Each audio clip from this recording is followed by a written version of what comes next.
a very interesting combination of what I suspect to be maybe chrysocolla and malachite, dusted partially with tiny quartz crystals. I wouldn't go with druzy quartz on this particular piece.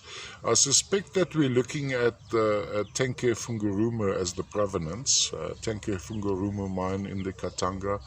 Of course, please note that there's a lot of wisdom about localities in the Katanga. And recently I asked the guy, look, have you actually personally been to that hole and dug in it?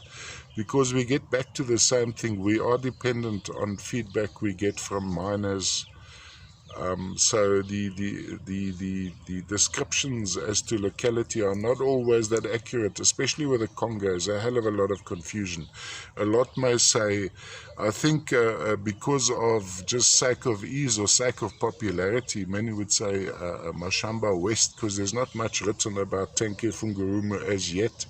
It's now September 2022.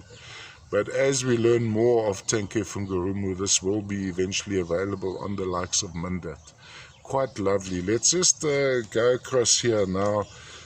When you zoom into the still pictures, you'll actually see this almost botryoidal form of the malachites. I suspect that this section may be chrysocolla actually, versus the malachite.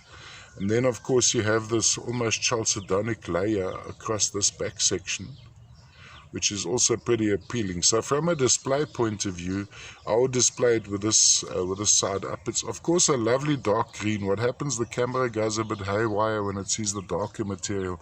Makes malachites in many cases look black.